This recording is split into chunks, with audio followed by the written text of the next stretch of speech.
नमस्कार मित्रों, एक गीत की पंक्ति है कि कारवां गुजर गया गुबार देखते रहे। और ये गुबार हम आज तक देख रहे हैं। अब जो समय बीतता है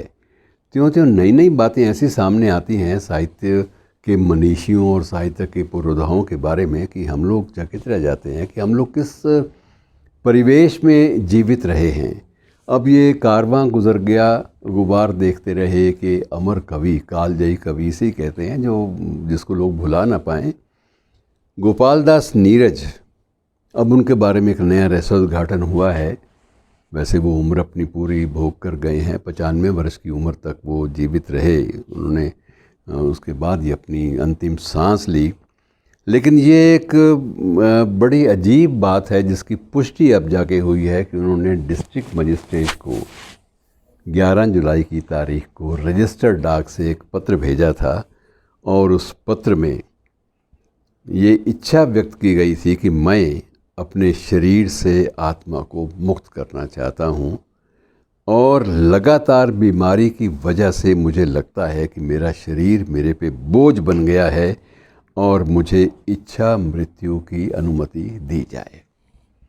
मतलब ये एक अजीब स्थिति है कि ऐसा महाकवि जिसने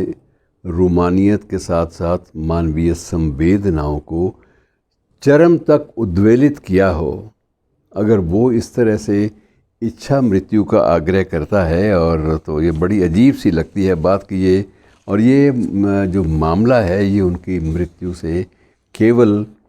एक सप्ताह पहले का है। 11 जुलाई को उन्होंने इच्छा व्यक्त की और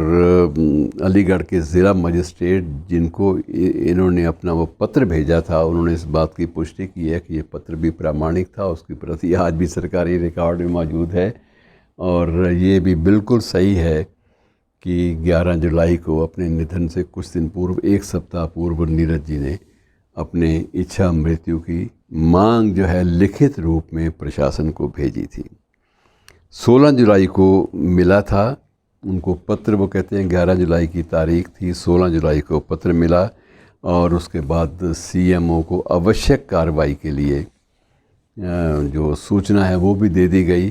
लेकिन अब सबसे बड़ा संकट ये होता है मित्रों कि एक ऐसा कवि जिसने कवि सम्मेलन में जो भागीदारी है वो अपनी शर्तों पर की हो, जिसने कभी भी ये नहीं किया कि वो कम दाम पे भी सिर्फ वाहवाही लूटने के लिए चला जाएगा, अपने सम्मान को बरकरार रखा हो, निरंतर गीत लिखे हों, निरंतर ऐसे कवि सम्मेलनों की जो प्राण वायु है वो बना रहा हो, प्राण वायु बना रहा हो, ऑक्सीजन देता रहा हो किसी भी कवि सम्मेलन को। और जिस बंदे ने अटल बिहारी वाजपेयी जैसे महापुरुष और महान व्यक्तित्व के स्वामी और कवि, उनके साथ कवि सम्मेलन साझे रूप में पड़े हों, ये एक बहुत बड़ी बात होती है। और स्वयं वाजपेयी जी, अटल जी कई बार स्वीकार करते थे कि ये कमबख्त मेरा जाने का फ़ायदा नहीं होता, मैं तो वहाँ अपने जमने के लिए जाता हूँ और ये कमबख्त एक वो तरन्नुम में गाकर सारा का सारा मुशायरा, सारा का सारा कवि सम्मेलन ही लूट लेता है। और नीरज को उनसे शिकायत रहती थी कि ये श्रीमान जी आते हैं और अपनी वीर रस में, ओज में तमतमाते हुए चेहरे, मुड़ते हुए भाव, हाव भाव और जो बॉडी लैंग्वेज है उनकी, शरीर की जो एक प्रकार से जो संरचना है उसका उपयोग करते हुए ये सारा का सारा कवि सम्मेलन ये लूट जाते हैं। और मेरी बारी जो है वो कारवां गुजर गया गुबार देखते रहे उसी गीत पर आकर टिक जाती है। और ये गीत उन्होंने, नीरज ने एक बार स्वयं स्वीकार किया था कि ये गीत मैंने कम से कम 500 बार या इससे भी ज़्यादा मंचों पर गाया होगा, क्योंकि लोग विवश करते थे कि बाकी सब जो चाहे सुनाओ, लेकिन वो गीत आपको सुनाना ही पड़ेगा। और सबसे बड़ा संकट मित्रों, मैंने उनको करीब से देखा है, नीरज जी को बहुत करीब से, कवि सम्मेलनों में भी उनके साथ भागीदारी का अवसर भी मिला। मैंने ये भी देखा है कि कई आयोजक उनको पीछे मंच कर बुलाकर उनको पैक बना के दिया करते थे कि ये कुछ देर और कविताएं पढ़े, कुछ देर और जमे। अब वो जो पिलाने वाले लोग थे वो ये नहीं देखते थे कि एक इतना बड़ा व्यक्ति, इतना बड़ा कवि, इतना बड़ा मनीषी, इतना बड़ा गीतकार, उसको हम स्वयं ही थोड़े थोड़े एक दारू के माध्यम से उसकी मृत्यु को नज़दीक ला रहे हैं और उसको उस मानसिकता की ओर धकेल रहे हैं जिस मानसिकता में उसको इच्छा मृत्यु का वर्ण करने का अपना आग्रह लिखित रूप में प्रशासन को भेजना पड़ा। तो ये कहीं ना कहीं ये सारी की सारी जो संवेदनहीनता है ये हमारे ही कंधों पर बेताल की तरह सवार रहती है और हम लोग उस बेताल को छिटक नहीं पाते।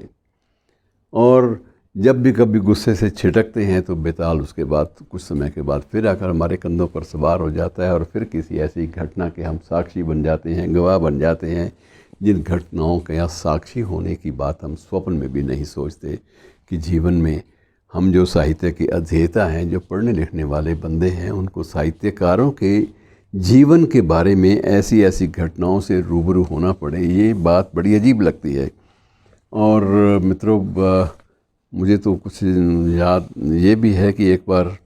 नीरज जी यहाँ चंडीगढ़ में आए और चंडीगढ़ में उनको विशेष रूप से उनके जो निजी सचिव थे, आईएएस अधिकारी थे, तो उन्होंने कहा कि राज्यपाल महोदय यहाँ कवि नीरज जी आए हुए हैं तो उनको राजभवन बुला लिया जाए। तो राज्यपाल महोदय ने कहा, यार कभी कोई भी हो तुम उसको ले आया करो, मुझसे पूछा ही ना करो, वैसे नीरज जी को मैं जानता हूँ और उनको ले आइए, सादर ले आइए और यहाँ बाकी लोगों को बुलाइए और छोटा सा एक जो संगोष्ठी टाइप आप कर लीजिए ताकि नीरज जी से कुछ सुना जा सके। और उस वक्त पूछा गया उस राज्यपाल से कि ये हुआ क्या, तो उन्होंने सारी कहानी सुनाई, कई बार दोहरा भी चुके हैं हम लोग आपस में शायद। उन्होंने बताया कि मैं एक बार महादेवी वर्मा उस प्रदेश में, मेरे प्रदेश में जब आई थी तो मैं उस वक्त वहाँ का मुख्यमंत्री था और मुख्यमंत्री होने के नाते बहुत सारी चीज़ों में व्यस्तता इतनी रहती थी कि सब बातें भूल जाया करता था। और उस वक्त कहते हैं कि एक बार कुदरती महादेवी वर्मा कहीं वहाँ आई होंगी और मेरे निजी सचिव ने कहा, जी महादेवी जी आई हैं, अगर आप कहें तो उनको बुला लें। तो मेरे मुंह से निकल गया, कौन महादेवी? अब उस वक्त जब मेरे मुंह से ये निकला, उस वक्त एक प्रख्यात पत्रकार बैठा था। प्रख्यात पत्रकार ने अगले दिन सुबह अपने अखबार में ये शीर्षक दे दिया कि मुख्यमंत्री पूछती हैं कौन महादेवी, और इसको बड़े मोटे शब्दों में छापा। और बाद में जब खबर दिल्ली गई तो दिल्ली में जो प्रधानमंत्री थे उन्होंने इसी मुख्यमंत्री से इस्तीफ़ा ले लिया कि जो आदमी ये नहीं जानता कि महादेवी वर्मा कौन है, उसे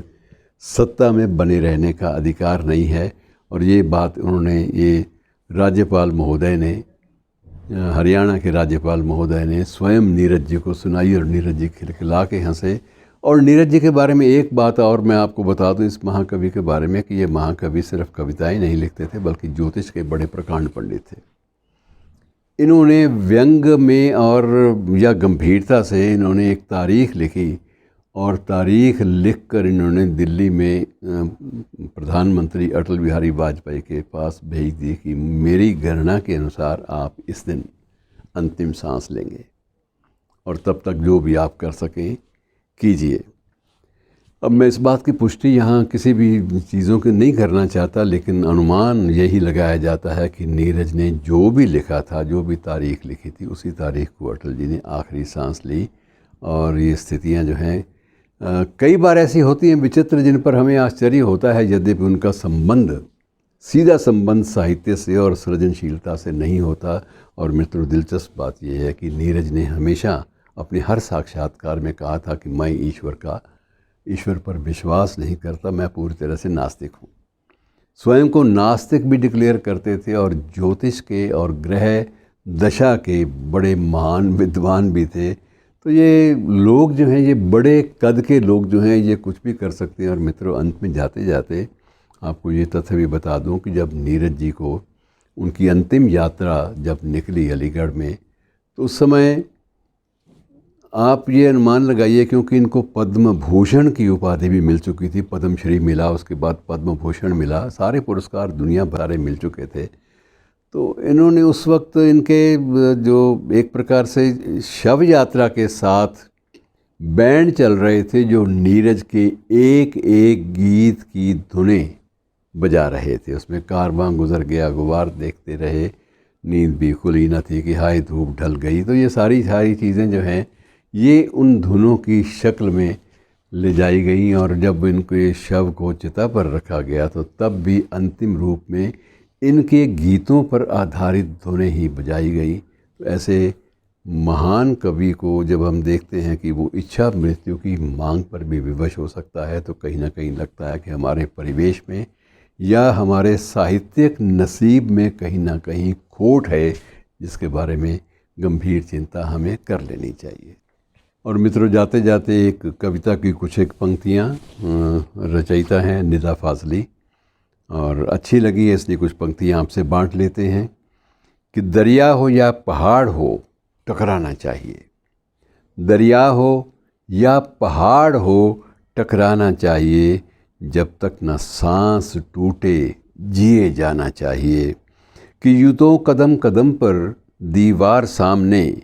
यूं तो कदम कदम पे है दीवार सामने, कोई ना हो तो खुद से उलझ जाना चाहिए, कोई ना हो तो खुद से उलझ जाना चाहिए। और अपनी तलाश, अपनी नज़र, अपना तजुर्बा, अपनी तलाश, अपनी नज़र, अपना तजुर्बा, रास्ता हो चाहे साफ भटक जाना चाहिए, रास्ता हो चाहे साफ भटक जाना चाहिए। और चुप चुप मकान रास्ते गुमसुम, चुप चुप मकान रास्ते गुमसुम, निढाल वक्त इस शहर के लिए कोई दीवाना चाहिए, कि जब तक न सांस टूटे जिए जाना चाहिए। कि दरिया हो या पहाड़ हो टकराना चाहिए। शुक्रिया दोस्तों।